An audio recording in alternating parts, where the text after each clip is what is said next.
All right, welcome to Living a Healthy, Vibrant Life podcast. I'm your host, Harold Chapman. At the current moment, we're not taking any sponsors, but if you wish to support me, visit our website, hvlwell.net. We have the best flavor collagen. We have unflavored peach mango, and our newest flavor, strawberry lemonade. If you struggle with skin hydration, if you need a new skin routine, if you even just want to just challenge us against any collagen product out there, we have the best ingredients. And also, we offer personal training services and virtual health and life coaching. And at the current moment, we're at the Panoramic Brand Studio, best podcast studio in Houston.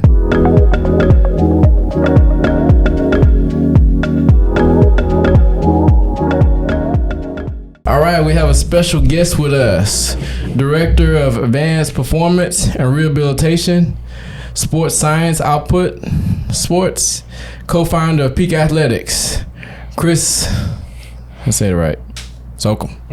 That's it, right? Slocum. Chris Slocum. I be screwing that up. What's up, man? How's it going, man? Man, it's everything's going good. It's good to see you, my brother. It's been about a year now since I've seen you. I know, man. I've been trying to track you down. Going through here, going through different career changes, going back and forth, figuring out life a little bit, what you want out of life. Yeah, man. Trust me, we all went through it. I went through that one. Going through law enforcement transition, fitness. Man. Like, man, what am I supposed to do with myself? But we're here now. Yeah, we're here now. It's good to see you doing well. Oh, yeah. Yeah, brother. But, yeah, man, like, before we get started, like, do you remember, like, how we met? Yeah, no, I know we were talking about this a little earlier, but I was going to wait till the cameras came on. So, how I met this guy. So I work at a facility out in Katy, Texas. So if you guys are out in Katy, come check me out at Athlete Training and Health. But pretty much met this guy. He came to try one of our adult training classes, and I was running the class that day. And I knew he was a personal trainer, knew he had some strength and conditioning background. So I was like, sometimes I just feel like you got to prove a point. So I just I just destroyed that class for some reason, just because he was in it. But no, ever since then, man, Harold's you've always been a good dude, man, and Appreciate always it, just someone to, even at the gym when you were working out by yourself, we can just chat and talk to, kind of vent to a little bit. So even though maybe at that moment you didn't know you were helping me out, you were my brother. So I appreciate you, man. Well, usually I would say I definitely appreciate that. Like usually most people in the same field, like we pretty much have like similar struggles with clients, lifestyle, and just trying to help people get over that peak performance and just help people become the best version of themselves when they don't even see it themselves. Right. But before we get into it, like what were you doing before you got into like training? Ooh. Man, before I got into training, it's kind of interesting. Growing up, I've always played sports. So I pretty much started like as a martial artist and did Shaolin Kung Fu, and then kind of progressed to, mixed martial arts and judo and jiu-jitsu. And then I played sports all through high school and college. And, I actually really didn't know what I was going to do. I knew that I didn't want to work in a desk or like in a cubicle or behind a computer. So in college, before I went to college, I saw this degree called exercise science, and I was like, I like to exercise. I kind of like science, so I just kind of roll with that, thinking I was actually going to be a physical therapist, but then just kind of got open to strength and conditioning and working with athletes. So ended up being something I just fell in love with, and I've been doing now for the past like 13 years. So. Oh wow. Yeah, man. So was it a hard transition from you getting into training and like understanding, like, because you're more like in the people and helping them? Yeah, so I feel like it really wasn't that hard. I feel like it was something I feel like I've only known my whole career. But I think working in different sectors. So I was lucky enough I got to work when I first started off. I got to intern at a ton of different colleges where I worked with like football and college athletes or Olympic sports, and learned a lot from those strength and conditioning coaches. And then finally I was able to get my first job as a collegiate strength coach down here in Houston, actually, at U of H. So shout out to the Cougs over there. Oh, yeah. But I really always wanted to be a football strength coach, but it's just college is a grind. So I spent about 7 years in the collegiate realm, bouncing from place to place. It's a very nomadic profession, and then finally made back home down here in Houston, my home, and then that's why I started working in the private sector, and I found a lot of joy in that, working with multiple different athletes and the hospital systems and physical therapists and doctors. So, it's been definitely a transition from the collegiate environment to the private sector, but It's been a good one. So. Well, you do it pretty well. One thing I can tell you about Chris, like I used to come in there just work out, and when I mean like this man be busy, like he be working with like return to play athletes, he running with performance, he's doing creating a day-to-day like workout for the day, and also he going to meetings, and also they have like athlete training health has multiple locations, so he's helping assist with that, and good luck trying to keep up with him. I did everything. Some people said I was the director of janitorial services as well. So you did it all. It did it all, but it was good. It's a great experience. Learned a ton. Had worked with some amazing people. I still work with some amazing people. Still do. Yeah. Oh yeah. It's just a great opportunity, and like how athlete training health is presented. You know, we are on a hospital campus where not only do we work on like return to play athletes or athletes coming off of like acute stage injuries, but we work with the general population, youth, and pro athletes, and we have kind of like a holistic approach to sports medicine and sports performance. So it's a really good spot, and how I think strength and conditioning is going to continue to grow further as a more collaborative piece. Okay, so what is like what is the go-to, or like the how do you like help out return to play, like because there's so many ways. Yeah. What is your approach to it? Yeah, so I kind of got in return to play when I was at Houston Baptist University. I got really close with our athletic training staff out there, and was trying to help them with some of the injured athletes coming off of like an ACL injury, and just was really kind of trying to learn a lot about how I can help in the latter parts of that rehab process. And so coming here to Athlete Training Health, where we do have that hospital system partnership, we do a ton of collaboration with our physical therapy team. And, pretty much what we do is just with my experiences and I guess my education, just kind of, really truly understanding what that injury is, tissue healing times, let's say if it's for an ACL, and then also just like collaborating with the physical therapists and also their respected doctor as well, to help kind of with that return to play program.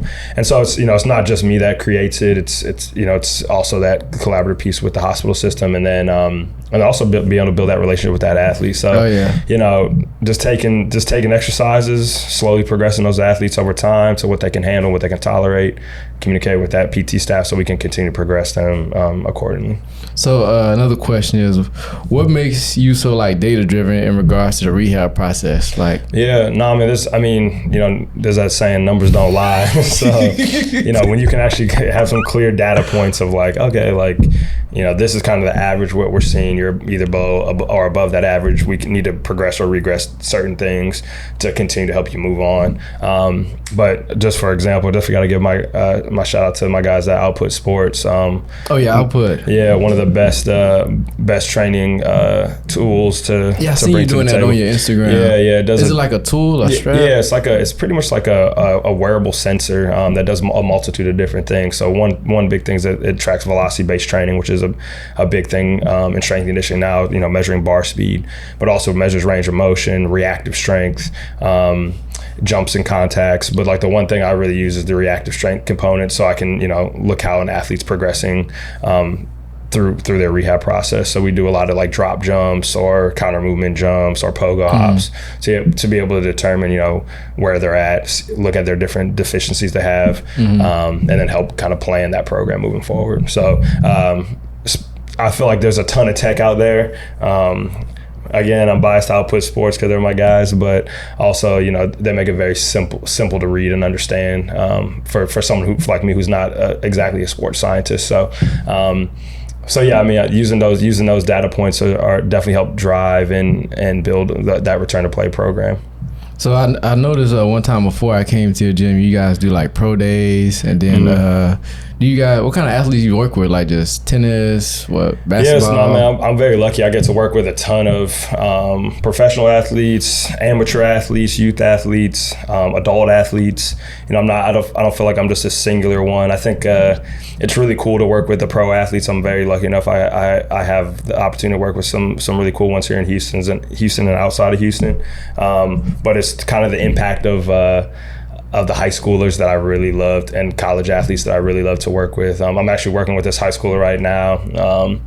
I don't know if I shot him out on this. Yeah. I was gonna ask you, do you have some noticeable like professional athletes you work with? Yeah, I got a couple of them. But like one of the guys I train, I'm lucky enough to train Alex Bregman. I get to work with a lot of the Houston Astros and the Houston Texans. One guy just left Houston. He's out with the White Sox. So shout out to my guy Corey Lee. He's one of the catchers out there. I connecting it, man. Man. But they're like working with the pro guys. They're fun. They work hard. I can't speak enough. I know here in Houston everybody knows Alex, but I can't speak enough to his character and his hard work. Yeah, I met him before. He's definitely a funny guy. Yeah, he's a funny dude, but also just like a good family guy. And man, I can't speak enough about his work ethic. Just loves the city, loves to play ball, loves to work hard, but also just a genuine person. So, but yeah, man, even like the high schoolers I get to work with, it's always good to work with the elite ones, but some of the high schoolers I work with are just amazing. They're disciplined. They understand what it's going to take to be like those guys. So just being able to work with anybody who's going to work hard is a pleasure. Yes, it's all like I'm sure you can agree to this. It's always easy to work with somebody who's already got the mindset to put in the work, rather than somebody you got to help them with the mindset to put in the work. Right.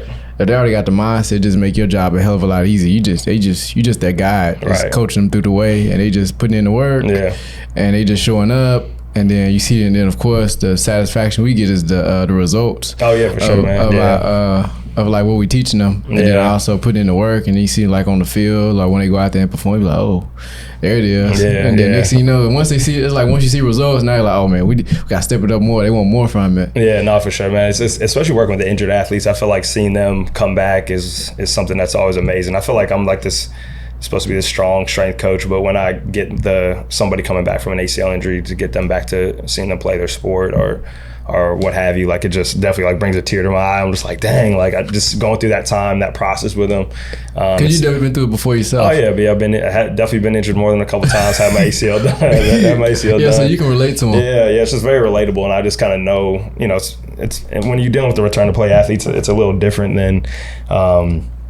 Working with someone who's just training for performance, because they're, it's not really as linear as that return to play process. You kind of go up and down, and then, also to that emotional and mental side that carries. So you got to kind of be able to battle with that too. So it's always a tough road, but like the relationships I feel like I get with those athletes is just kind of just on a different level, and something I just really appreciate. So what is like change direction? What is like peak athletics? Yeah, so peak athletics, man. Is an app that I'm a co-founder with my friend Jordan, who is also from Ohio. I don't know if I mentioned that I'm from Ohio, so go Bucks. Oh yeah. So Jordan is a great dude. We've been working on this app. It's a strength and conditioning app. We've been working on it for about 3 years now. Started in a coffee shop, but we've been working on it. We're getting about 200 downloads a month now. But pretty much what it is, it's just what it does is provide programming for athletes or anybody who is looking to have different programs to get in shape, for whether that be for general population, sport specific. So like we said, tennis, baseball, or also we do have return to play programs for athletes who don't have the ability to find a strength conditioning professional. And right now we still got a lot of work to do on it. I mean, we talked about it before when you got hands in the pot, but I definitely got to give a shout out to Jordan for keeping. He's the CEO and another co-founder, but he's definitely been keeping the ship rocking and rolling. So, it's a lot of work, ain't it? Yeah, and we've been working on it, but it's been a lot of fun. And I think the cool thing now is we're able to provide some good strength and conditioning programs to people who can't go to a gym or can't come out to see me in Houston or whoever. So now it's want to have access to you. Yeah, exactly. So it's available for everybody. That's real cool, man. Definitely. So what's all in the app currently right now? Yeah, right now, again, it's just kind of like programs. Again, generalized into, general strength and conditioning. We have workouts of the day. We have kind of performance-based training programs. So like if you want to get your bench up, you want to get your squat up, something I guess you would say, you want to train for football, have more power and strength. If you're, maybe a baseball player, have a little more focused on kind of what the needs are for a baseball athlete. but then also just general programs for our weekend warriors, our adult athletes to train with as well. Can they communicate with you guys in the app, or just not at the moment, not now, but we will definitely have that coming up soon. The reason why I ask, because that's like an important piece, because people want to be like, well, I'm following this, I may have some questions in there. Yeah, for sure. People like have somebody can touch in there. Yeah, no, I mean, I think like once we get it developed, because right now we don't have any investors, but that's coming. Yeah, hopefully it's coming, and we're trying to get the word out ourselves, slow, because we really want to do how we want to do it. So slowly building it up and trying to get our names out there. Yeah, that's yep. I definitely can understand the ground with that. Yeah, for sure, man. Putting my product together. Yeah, man, for sure. But yeah, man. So what's mainly like? So what do you enjoy the most about like your job? Like, do you feel like you're in your passion, or do you feel like this is like get to the next step? Yeah, no, for sure. I mean, man, that's a good question. I feel like there's so much I just love about my job. Like, so I was very lucky enough to be a strength coach for what they'll say 12 years. I took a year off because I just kind of, and I know we talked about this previous and I guess a while ago, and I know I talked this about with some of my other colleagues and friends in the industry, but strength and conditioning is a grind. Even just working with people is a grind, because you're, especially when you care about what you do, because then you care about those people, and so their problems become your problems, or you're worried about them. Dump everything on you. Yeah, and you just care. So I just definitely needed to take a step back. So I took a year off. I kind of worked in medical device sales, and it was great. It was cool. I worked in the OR, which was really cool to see the surgeries, learn something new.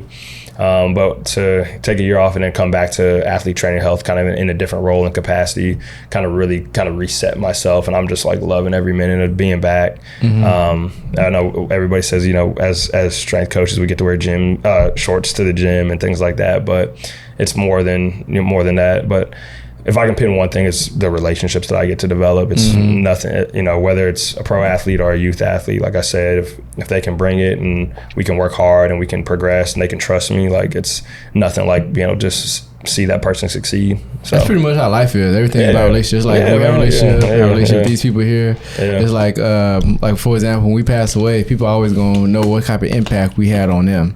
Right. I remember like pretty much what we did for them, but more like the impact, like what did they gain from us, like how did we make them feel, and also like how do we make them better. That's why it was hard to replace somebody like me or you in your job field, because somebody may be more qualified than you, but they don't have the connection like you know how to make with people, and that's it. Because that's people do business with who they like, who they love, and just connection. Yeah, that's for sure, man. Yeah. It's not about like who, because it's just like, for example, like you could have like $1 billion, but the thing is, if you don't have connection with that person, get through that door, you're not gonna get through that door. And that doesn't matter. It doesn't matter how much you can't. Sometimes you can't buy your way through a door. It's all about like connection, relationships, and same thing. Like doing things outside of what you do. Right. It's all about the connections, because you didn't have that at first. Yeah, no, for sure, man. Yeah, it takes time to build up, but it does. Yeah, I mean, you're right. Like I was like when I left, right. I was, to be honest with you, I left because I was a little burnt out because I was just working a ton. But you doing so much. Yeah, exactly. But then also I was just like, all right, in sales, there's a lot of money in sales. So I was like, let me just try it out. And I did make some decent money, and I was very lucky, enough that I was able to do that and worked with some great people. But, I thought the money was going to be my biggest driver. But now looking back on it, coming back into the field, it's just like, man, this is what gets me up every day. It's the people, it's the relationships, it's the impact, So whether I think I'm having one or not, I hope I am, but just being able to work with people and help people, man, that's what I feel like life's about. That's one thing I got into like training, because like people, like when I first got into training, I was worried because most people do it like part-time. They may have a teaching job, and they may like train on the side. So I was thinking about as an entrepreneur, like how can I what else can I get into to scale it? Like I don't want to get out of training, but I need something to subsidize my income to help it out some. So that's why I got into I always tell people, like, you find something what you love to do and find ways to scale it. Right. Like it's always ways to scale different things, but you got to put your mind to it to figure out. Just like I came up with a product. You come up with another service, like an app, something that you don't really have to physically be there to manage. Right. But I always think about, you can always scale what you do, like cutting grass. You hire people to cut more grass, get city contracts. Right. it's like so many things, but most people don't think of it like they think they have to hop in different aspects. But if you love what you do, you gotta find ways to scale it, because you go to somewhere else and make more money, you still gonna feel it's not gonna feel a void. Exactly, it's not gonna feel a void. Because you love what you do, love with people, and that's why I like love. People like, oh, you've been training for a while, like probably not gonna stop. I probably may cut back some from it, but I don't see myself doing something that I enjoy. Yeah, I feel that, bro. And you know what I mean? You see where I'm at right now. Sure. Yeah, especially like you getting into sales, like you probably make good money in it, but it's not. It just wasn't fulfilling. You didn't feel it. But I would say like, so do you help out with like the other athlete training health in the area? Yeah, so it's a little different now. So when I was there the first time, I ran I didn't run, but I was kind of managing all 3 facilities, the directors in those facilities. So right now we have 2 in Houston. So one's going to be in the Katy area. The one's going to be in Spring, Klein area. And then the last one's up in Allen. But we're recently building. We just are starting to build Cypress, and then also down in Pearland. Oh, wow. So we have expanding. We have a couple more facilities coming on. Shit. And again, on coming back, one thing I just kind of wanted to focus on more was just the training aspect of it, because that's just where I feel like I can make my biggest impact. I think there's a lot of pluses to management, and I learned a ton, but I also was not just, not kind of the piece I really wanted to do coming back. But, really what I do is I work a ton with the hospital systems to work on a collaborative piece with the kind of that return to play process, as that holistic approach from their respective surgeon to their respective PT to our side as the performance staff, and how we can make that like kind of like a fully encompassing program for those athletes.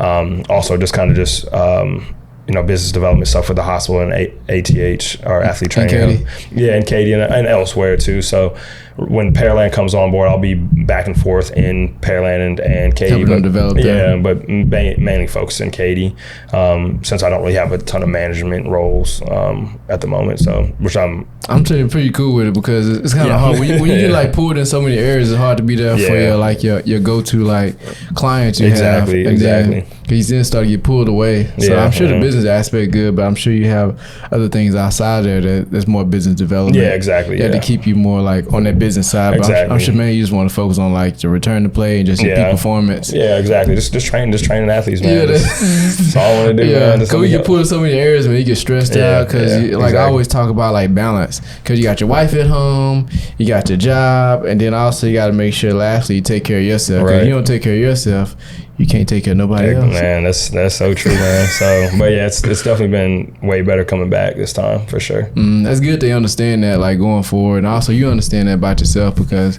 you don't want to fall short in those areas. Because I always say that's big, because people always want to be the jack of all trades. There's nothing wrong with that. People can do it. But I always look at, like, you spread yourself out too thin. Like, which one of the best services are you good at? Right. Yeah, right. I mean, and I think, like, when I loved managing, I loved working with that team, but man, it was stressful. Yeah, it was just stressful. So I can tell it was. Yeah. Especially it was just a lot on top of a lot of a lot. But now that I have a little more clear cut, and to be honest with you, a lot of it I did it myself, because I just wanted to be able to help people. So I know I definitely stretched myself thin on my own as well. My mom always said, you want something done right, you do it yourself. Yeah, I know, right, which is tough, man, So learning to ask help is big too, man. So what'd you say? Learning to ask for help, and be able to pass things off, or do that stuff is something I definitely learned. I struggle with that a little bit too. Yeah, man, it's tough. But because you have stuff a certain way, and then the thing is, you don't want the integrity and the credibility of your work to go down because you give somebody else to do it. They may not, of course, they ain't gonna do it like how you do it, and then of course you don't want to lose people in the process. Yeah, for sure, man. And when you're trying to build a culture and stuff, it's tough bringing in new people and everything. But I mean, I'll be honest with you, like it's definitely different the second time around, right? Nothing's ever gonna be the same, but the staff that I'm working with right now is amazing. They're all young strength coaches, just hungry and willing to learn. And then my buddy Trey Job, who we kind of opened when we first started ATH here in Houston, kind of rebranding it, and we opened up the North facility, the one in Spring Klein. Oh yeah. He's kind of the chief performance officer now, so kind of running and managing that. Like, working with him again and working with some amazing people on the Lamar Herman side. Like, it's just, you couldn't ask for a better situation. So I'm glad to be back. So is it like a big difference working with professional athletes and like college athletes? Yeah, I mean, like, I feel like the biggest difference is like professional athletes. There's a lot more money involved, right? So you gotta really make sure you gotta take care of all your clients, but you really gotta take care of those guys as they're earning paychecks. But I feel like I try to treat everybody the same, whether you're the top of the top or you're just getting started in your athletic career. I want to be able to provide the best service I'm able to provide. So the difference is sometimes the college kids can be a little knuckleheadish and they want to show off or do a lot of weight or whatever, but they're fun too because they're energetic and they're ready to go. But also training someone like Alex he's like I said, there's nothing better than working with those high level guys who are just really dialed into what they need to do. But yeah, man, I think it all depends on how that athlete's mentality is, right? You can have an 8-year-old who's just like ready to go and wants to make it to the majors or whatever it is, and then you can have a college athlete who just doesn't see the value in training. So it's you really kind of got to teach them and let them know why that's important. So yeah, have them understand the value. I'm sure you do a lot of that too, like helping. Like if you don't do this, you got to remember somebody's always outworking you.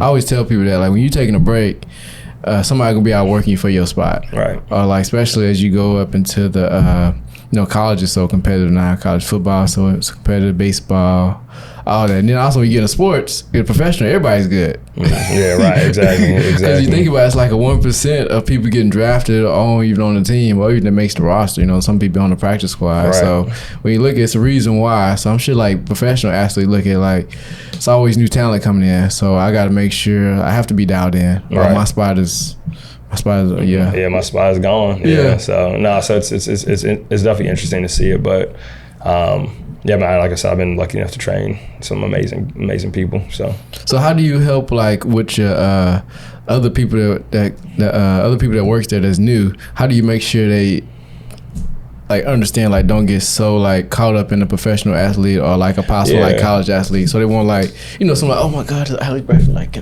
yeah, right. Like no, yeah, for sure. I mean, I think like the thing is like anything, it takes time to be really hone your craft in, and for me to sit here and say that I'm the best strength coach on the planet is far from true. Like I feel like that in this field and probably most every field you can continue to get better, continue to learn because the field's continuing to grow. So as a young strength coach, it's really easy to see like, oh, let me work with these pro athletes and want to do that. But I always say if you can train like an 8-year-old well, everybody else is going to be really easy, right? Because you expect those elite level athletes know how to hinge or know how to squat properly, have good movement patterns. And someone who's just trying to figure their body out, and if you can coach them in good positions, then man, that means the world, And also too, like letting them know that they're gonna have a little bit more of an impact, I feel like, on that athlete's development if they start them young. Yeah, I mean, I think it's nice for the athletes coaches could come talk to me and just ask me questions about, hey, training this person, training that person, how would I do it? Give them some of my advice, but also just trying to like help coach them through it too, and also giving them the opportunity to, because I feel like they need the opportunity to work with both sides of the coin. So I think those are a couple of ways, is introduce them to the right people, whether it be like a PT or a doctor, so they can start working with return to play athletes, or also give them an opportunity to work with the pro guys as well, so they can get a little taste of it too. What would you say like the most challenging part of your job? Like 3 of the most challenging things. Probably the challenging thing, I guess this is kind of personally for me, is it's just like managing my time, because I just want to be good and I want to be there for people and I want to help people out. So managing my time, not only for work, but also just for myself and my personal time alone. Because I feel like I'm I'll be looking at my Apple Watch and I'll be in the facility. Usually I start my day at like 4:45 ish, and I'll get there at 4:45. I'll work out, and I'm usually there from my first client's at 6, and so I'll work out for an hour, get right into it, and I'm pretty much going from 6 to 6. So just being able to manage that time for myself has always been a challenge, but that's probably the number one thing. The other one for me too is I say not get too caught up with not to get caught up like. I don't know, I just care so much, you know what I'm saying? So, like, if the athlete's having a bad day, it might bring my mood down, you know, because I want them to, you know, feel better than they left me, whether that's the injured side or the non-injured side. But just, like, you know, understand that, you know, things you're passionate about what you want, understand that things are going to continue to progress. So, I had that with my clients, too. Yeah, you know how it is. You care, and if they're not doing too good or whatever, you kind of take it personal, and because you want them to be at a certain level. But, you know, just kind of keeping that in perspective. Yeah, because I always say, like, you know, some people, like, throughout their day, like, their best part of the day is coming to see you. Yeah, right. It could be, like, practice could be really tough and challenging. And, like, they probably like going to practice, but it's really challenging, like, tough as a grind. Like, somebody trying to get their spot. Same thing as in professional. So it's like when they come to see you, they, like, kind of like a load out. Well, we come here to work, but also it's not too much pressure. Right. And also they look for not validation, but more like for comfort. Yeah, you know? Yeah, for sure. So like you want them to have I feel the same way. You want them to have a good day, want to have the best experience, and also hopefully, I'm sure you whatever they finish the day off on a good note after they see you, or maybe like it changed directions from bad to like good, you know? Yeah, for sure. So I would say I struggle with that a little bit too. Kind of like, man, it's gonna bring my mood down. I know, right? Man, come here crying. Damn. Yeah. But you also know you got to be there for him too. Yeah, so but like, let me get myself together. I know, for sure. So this is like not taking things too personally, and not saying like the athletes are saying that, but just like not letting their stress become your stress too much because you do care about them. So, but then the last thing, man. I don't know, man. Like, I'd say challenges are challenges, but I got the best job in the world, just like working with people. And it's like kind of that newfound perspective of being back. It's just like, if I'm complaining, then someone needs to slap me, man, because I ain't got no problems. Yeah, that's how I look at it. Like, because I would say like about 65 to 70% of people don't like their jobs. Yeah, right. So you in there, like me and you in that 30%, we love our jobs because like I get to go to work to help people every day. I like to work out, so it's in a positive environment. And like I always tell people, like a workout away from feeling better. Yeah, you know, because it releases endorphins, releasing stress, help yourself out, and also you're working on yourself when you like putting in work for you, not for nobody else but for you. Right. So like that's why I always say like I love body because it puts me in a good mood, and I don't know, I just love it, man. It's like what's a better thing to do when you're investing in yourself, like your health, you're feeling good, because 70% of Americans obese. Most people don't work out. Yeah, right. Most people have issues, they don't want to change it. Right. They complain about it, don't want to fix it. Yeah. And it's like we looking at our jobs and like, should we helping all these people and also helping ourselves? Yeah, right. So like I feel like it's no better feeling, because a lot of people want to get to where we are, or like want to get to a happy place in their job, or possibly want to get to a healthier spot, but they don't know where to start, or they struggle with confidence, struggle with clarity, and they just don't know where to start. What most people is, but I would say the best thing you need to do is start anywhere. Start somewhere, man. Start anywhere. And you know, just being consistent, like just being able to show up good and bad days. Like, I mean, you just hit the nail on the head. Just saying, most people are kind of out of shape, and you know, movement is medicine, right? They're looking for this quick fix of getting a pill so they can continue to eat that bucket of KFC. Yeah. You know what I'm saying? So it's just like, you gotta, you know, not only do I like I deal mostly with athletes, but it's in terms of just like life choices. So like I work with a group of retired NFL guys, and they're all banged up, right? And I know you know these guys. I think I got to see them. Yeah, right. So, but they still get it though. Yeah, they still get in after that every day. But it's not just for them to look good, right? Not for them to play again, but it's for them to be healthy and, you know, take care of their joints, manage their weight. But yeah, just being able to work with that, like, you know, those guys, like, they're just goofy, goofballs, and so it's just like a brotherhood. Yeah, it's just being a part of that like group and having them in the gym, goofing around and kind of creating a good environment. Like, you can't really create a balance, because I know some athletes come there real serious. They come in there like they serious, but they ain't that serious. Right, like, we here just trying to have a little fun, get it, not be super overweight. Right. So it's definitely a good balance for sure. So. But yeah, I definitely love that part too, man. It's definitely fun. But I always tell like most people, they always look at like athletes or like just training like it's so complicated, but I don't know, you just gotta like start doing something, man. Yeah, man. 'Cause I see a lot. 'Cause I work with like mainly overall like health and wellness clients. So it's people that's either something happened, either like family member done died from something, or they been diagnosed with something, or they done picked up 20 pounds within the past year, blaming COVID for everything. Right.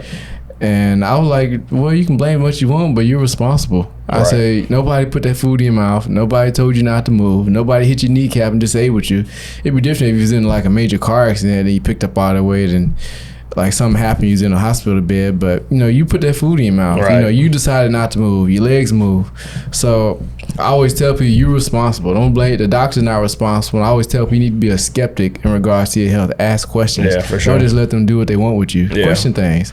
Yeah. I tell my client, you question me. I say, if I'm telling you to do something, ask me, why am I doing this? Yeah, right. Like I have some of my older clients, you're gonna laugh. I have some of my older clients in between the ages of 65 to like 72 doing push-ups. And the thing is, right, they're like, well, I'm sure somebody said, why you got to do a push-up? Well, if they fall, how they gonna get their ass off the ground? Like they live by themselves. Yeah, you're right. You're They gotta right. be little, they don't have no counter to pull up on. What they gonna get up on? Right. You know, some people, they fall on the floor, man. It's over. It's over, man. Unfortunately, it's over, man. So no, I definitely feel you on that. Yeah, so I always tell, I have my clients doing, one of my clients, she's 68 years old, she fell in some bushes, but I've been working with her since 2018. So she fell in some bushes, like water, I think she tripped over the hose, watering, but she didn't hurt herself. Like she able to get back up, and her husband thought she like hurt herself, but she been working out since 2018, so she bounced back up. She said she had a little bruise or whatever, and she came in with a bruise, but other than that, the average person would probably have broke her hip or probably had to call 911 at 68 years old. Yeah. She had to get back up. Oh yeah. Fine, and got back to watering the grass, the plants, and got back to what she's doing. Right. You know, it's pretty incredible for people to hear that. Like, she didn't break nothing. Right. She in good health. Right. I feel like too. Like my mom, she's about to turn 70. When is it? September 28th. Shout out to my mom if she watches this. But the one thing I love about her, she's been very dedicated the past, I would say, 7+ years of like really getting her health under control. Goes to Orange Theory, has like joined a walking club, like is just playing pickleball. You know what I'm saying? Most people, like you said, 70 years old, they can't even really do that. Oh no! But you wouldn't even see my mom. Black don't crack anyways. Yeah. But you wouldn't even be able to see my mom was 70. So just like she's a prime example of like, it's more than just like about your looks. It's more than just about having a six pack. It's about the quality of life that you're able to live. And I mean that's all you're gonna ask for when you get older. Yeah, you want to have a quality of life. You want to be able to, like I said, at the end of the day, like I always when I'm doing an assessment, I said at the end of the day, you always want to be able to enjoy life. Right. You want to be enjoy. You don't want to have all these health issues. You gotta go to the doctor every like 3 months. You gotta take this pill every time you eat something. You gotta be next to a toilet because your stomach is jacked. Right, bro. You can't eat this food. You can't eat this food no more. So it's like, your quality of life is shit. And so people need to realize that and take initiative of your health, because other than that, life will pass you by. And next thing you know, because at the end of the day, like I always tell people this, the government make money off us being sick, not healthy. Oh, yeah. So that's why it's so much unhealthy choices around you, because you have a more of a percentage making a health decision than a for sure. Yeah, for sure. And it's crazy to me too. You just said like most people don't work out. I'm just like, isn't that crazy to you? Like, I love to train, not only just because like I want to have like look good for my wife and stuff like that, but like it just feels good to like lift weights and kind of struggle a little bit and kind of feel uncomfortable. But like I always got to shift my mindset. Like, man, a lot of people just don't like this feeling. Yeah. But man, like it's literally like the magic pill. You know what I'm saying? But you also, I thought, because I had a conversation with my clients about it. She said, hey, why do you think most people don't want to work out? I said, well, let me tell you something. So for one, it's not, they don't talk about it at the work. They don't talk about it within their family. It's like, so when you don't hear, it's just like social media. Like when you get advertised or something, you start to think about it. Right. But when you don't hear it as much, and then all of a sudden you hear it that one time, it's not enough to push the needle. Right. You got to hear it more times for you to actually like, okay, maybe I need to do something. The doctor keeps saying this. My family said I picked up weight. Somebody else said something picked up weight. Then all of a sudden they may make a change about it. But if you're not hearing that much about it, you're probably not gonna take it serious. Even though like it's just not enough. And the thing is, we don't teach that in America. It's like it'll never be taught because the government make money off us being sick. Right. And at the end of the day, that's how it is. Same thing how the healthcare system, police system, school system, everything is broken from top to bottom. It's a good place to live and make a lot of money, but everything is broken from top to bottom. That's why I always say you got to be a skeptic in everything you do, and also you got to be just gotta challenge everything. Same thing with kids. You know, kids, just like my daughter, she's about to be 20 months, and she starts off like right now. Everything is programmed through like me and her mom, like teaching stuff like that. But when she get to school, she finna get reprogrammed because now it goes a whole different route. People don't see that. Like she has this, but also when she go through school, it's a reprogram system, and it's like you getting teaching these old curriculum that's like you're not even probably gonna use most of your life, and it's like, how can you fix that? You're not gonna fix it. You're not gonna fix it, man. You gotta, like I said, it's the government. A lot more's gotta change. The thing is, it'll never change because, like I always say, like leadership starts at the top, and so long as the top is like that, nothing changes from the bottom. Same thing as public officials. That's why I always tell people it'll never change. Until you see the top change, nothing changes. It's all about the money. It's all about the money. Same thing like with these judges. These judges don't get out of office until they die, and it's like, how is that? You know, just like I don't know. I'm gonna tell you something you're gonna laugh. Just like you see Biden falling asleep. You know, I ain't even one. And then you see that other guy, he's staring at the camera. You know, it's like, I have him talking on the mic, and it's like me, he's like, I know, you like, and then you like, Harry, you all right? And then they like, why y'all still got him doing podcast? Why y'all still Harold keeps stiffening up on this podcast? Why y'all still got him doing podcast? Same thing with him. And it's like, how these people make so much money, they're so smart. It just, not to get political, it just don't make sense. It don't make sense, man. I mean, I'm glad I ain't got to be making all them decisions. Man, you know what I'm saying? You know, that's why I'm the type of person, I like to stay in my lane and mind my own fucking business. Yeah, man. And I don't worry about nothing else. I just worry about shit that matters. Everything else, if I can't like change it, I don't fuck with it. Yeah, man. I think that's the one thing too. Is like, I think it's important to learn and grow, but also to just like sometimes people just gotta mind what you're doing. Hey, mind your business, stay like focus on what you need to do. Just kind of focus on you, your family. That's it. Help the people that you can help. Yeah, that you can help. If you can't change it, don't fuck with it. Keep it you know, moving. it's good to like maybe think about it, but don't fuck with it because the thing is like another thing is you only got so much energy throughout the day. You only got so much time, and we only got limited time to be here. So focus on what matters because you can't really change nothing that you can't change. Yeah, exactly. So that's why I always say you only got so much and you got to take care of yourself. Just like, for example, you don't wake up, if you don't get the proper sleep, if you don't put the right things in your body, if you don't like exercise, if you don't like manage your stress, put the proper supplements in your body, how do you expect yourself to be there for your loved ones or maximize your day? Right, exactly. Just like you up here working out. It started at 5, then you train the athletes, and then you do that like pretty much Monday through Thursday, and then you have a half day on Friday. And like, how do you expect to be able to maintain that if you don't take care of yourself? Exactly, yeah. No way you can. Exactly. You're gonna crash. Yeah, because you best believe I'm in bed by 9 o'clock every night. Especially you gotta be there for your wife, then you gotta be there for yourself, and then also you gotta be there for your athlete because they expect nothing but the best from you, right? Especially you paying premium dollars to see you. Right, exactly. As in a nutshell, I tell people that, and it's like, I said, you wake up in the morning, if you ate bad the day before, you didn't get enough sleep, and then you're trying to make it through an 8-hour shift or a 10-hour shift or a 12-hour shift. Impossible. Right. And then you also got kids and you also got a loved one. Right. And then you're trying to make it through traffic. It's a lot going on. Yeah, it is. Yeah, and that's why people have like mental health issues. They always like they don't have no routine, and people just struggling. They going and they've been having the same routine through life, and they haven't changed it. And then finally, like you hit a point, you crash, go through a mental depression or something that. Yeah. Everybody go through it. Like a celebrity go through it. Regular people like us go through it. But it's like, if you don't like take initiative with yourself or take accountability, nothing changes. Nothing changes, man. So I think like too, like I look at my time as a strength coach, and it can be really stressful on some occasions, long hours and stuff.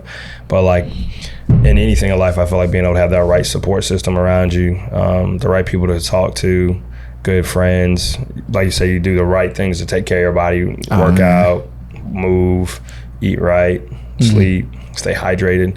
I think that's like, if you got that, it's easy. I feel like too, if you just stay hydrated, man, if you can stay hydrated, you don't feel 10 times better. Most people can't even do that. Yeah, they can't. They don't even like drinking water. Yeah, man. Or they even take electrolytes or nothing. Yeah, man. So it's just interesting how like there's small things that don't really take a lot of effort. It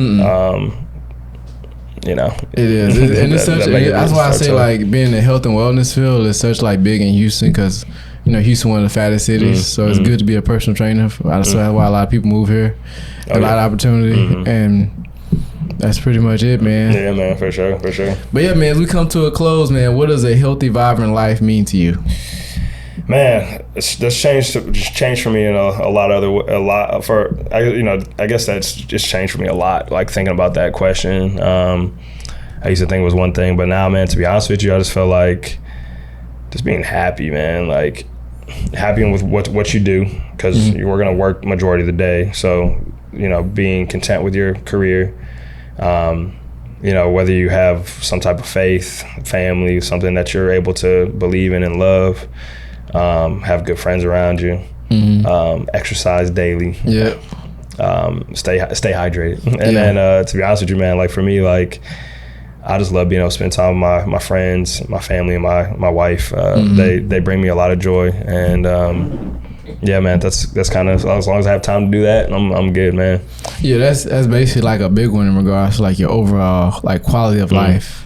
And just being happy. I feel like life is all about like, cause you could be making like $1 million at your job, but the thing is, you ain't happy making that million. You probably not gonna stay that long, and sooner or later your job performance is gonna sink because you're not happy. Exactly. Same thing like I tell like why celebrities be killing themselves or why they don't have or why they not happy. They make a lot of money, got everything they need, got the cars, the house, the mansion, but they still feel like have a void. Yeah, void. So it's fun enjoying the simple things, cause you know, we all want the new iPhone, but yeah, they can only buy. You're gonna make another one. I know. You know, you know when you first get that, you first buy your new phone, and you're like, oh my gosh, let me like set it down here, and like, and then a couple months later, it's like, all right, let me just throw it on the couch. So just like within a week. Yeah, it's funny how that kind of deteriorates. But same thing like a new car, the dopamine hit. It's like the dopamine effect, and all of a sudden. That's it. Yeah, because at the end of the day, it just don't matter. It don't matter. Like stuff don't matter. I feel like you just be a good person, and like you said, take care of yourself, take care of what you love, and you're gonna be happy. Yeah. All right, man. Which one of these flavors you want to try as we come man, I kind of want to try the new one, man. Strawberry lemonade. Yeah, man. That's my favorite. Let me see what it's hitting for. I just ran out of my old college, and so you take collagen? Yeah, I take collagen every day for my knees, my bad knees. Oh man, you got to, especially if yeah, man, every day. So. Especially if you're showing them athletes how things do, right? No, man. No, it's definitely something that helps out. So appreciate you, brother. Oh yeah, man. How long has this one been on the market? I would say probably about a month and a half now. Well, let's check it out. Cheers. Yeah, man. Check it out. Pretty good. It tastes like Kool-Aid. I know, man. So one of the good things I like about like since the health product, I take the reason why it's that color because no fructose in there, no artificial color, no sucrose, and so that's why that's what makes me different from these other brands. You know, they mainly they don't have the right ingredients in. I got hyaluronic acid in there, bamboo extract, hydrolyzed fish collagen, vitamin C and E, and that's pretty much it. I don't make it complicated. Man, it's really good. I'm about to purchase one after that. Oh yeah, but yeah, man, I have it on Amazon, working on expanding. I'm probably gonna make like two new flavors of this before I'm done with it, and then I'm gonna go to energy next. Nice, man. Nice. No, man, it's good to see you doing well, brother. I'm really happy for you. This is really good. I'm definitely gonna be ordering some. All right, clear. So, what's your Instagram handling? Yeah, you guys can follow me, man. What is it? It's Sloc Strength, so SLOC_strength. Follow me on Instagram. You know, I'll try to get back to everybody. I'm not like, I don't have like this massive following, but check me out. I'd appreciate it. And I'll if you guys need anything, if you guys are in the Houston area and want to come check out the facility, we got great coaches. For sure one of the best facilities in the country, I believe, as a private facility. It is. I've been there. Yeah. But you know, you guys are always welcome to come check it out, and you know, we'll treat you like family. And also, he didn't mention they have like adult classes too. Yeah, we have adult classes too. So you have like all different type of age range from old to young to like, you see a lot of people in there. Yeah, so it's a good time, and we'll take care of you. All right, thank you guys for tuning in. I'm gonna put everything in the show notes about Chris and Instagram handling, and also where to find them. Yeah, have a good day.